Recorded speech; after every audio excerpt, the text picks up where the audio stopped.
Howard, you always talk about, kind of like not feeling sorry for yourself. Like how, with now losing Riley, how has that kind of added and made this team stronger and this defensive line too? It's the next man up mentality. I mean, obviously Riley was one of our best players, and seeing him go down as good of a friend as he's been to everybody and a leader to everybody, it's hard to watch. But we just got to keep moving. Riley was a big part of our defense, but we train the fact that, God forbid anybody goes down, you have to be ready for whoever's next. So we have faith in the next guy, and the next guys up, or next guy up, at any position. So, yeah. What have you seen from Gabe and Donovan that you feel like, they've obviously proven that they can make plays, but like, what do you feel like gets them ready for this stage? Just keeping the mentality. I mean, I've said it all week. Anytime I've spoken to any foreign media, is just keeping the mentality of like this is just any other game.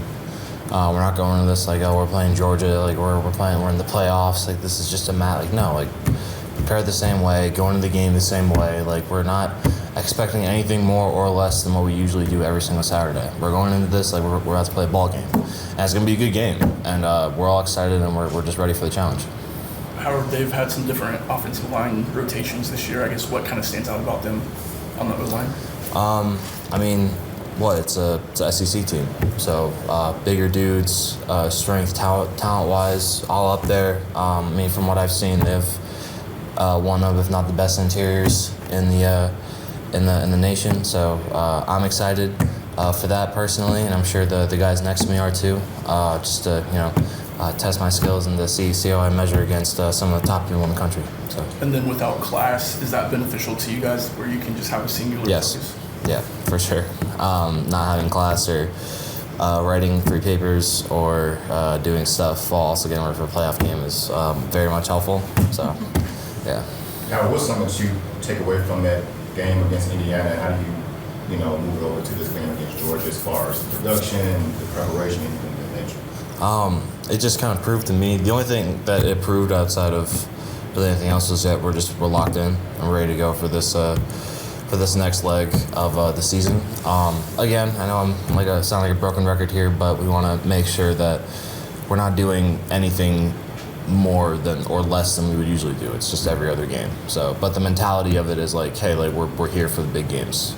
So, as a veteran, I know we had this before, but as a veteran, how do you get these younger guys to say, hey, this is just another game, and stay in the right mindset? Guys like Rice, Logan, whatever. I think because it's not me. I mean, Coach Freeman and all the coaches are preaching it. Like we're going to come off the ball the same. We're going to be using our hands the same. The technique's going to be the same. Obviously, the game plan's depending on week from week, but like it's said throughout the entire program that this is just like any other game we play. Same intensity, same focus, same everything. Practice needs to be perfect. We just need to keep moving.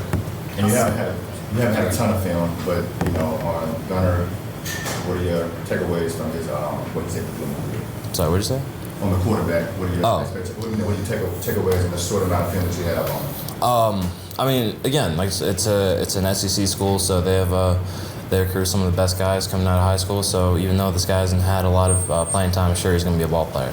So we're looking at everything we can to make sure we try and shut him down any way we can. But we're expecting him to be a ball player. What are your thoughts on I want to ask you about your quarterback, Riley Leonard, and what he's done for this team as a whole. But facing him in practice, how much have you seen what he can do and that running ability? How much of a problem does that create when you're facing a quarterback like that?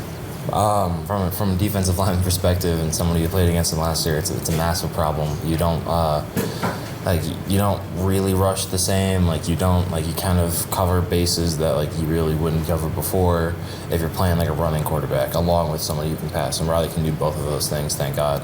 But I'm proud of him. He stepped up this year. Because I remember just obviously last year, but we make jokes about it all the time. But I'm really proud of the progress he's made, and he's one of the best quarterbacks in the nation. So I'm proud of him.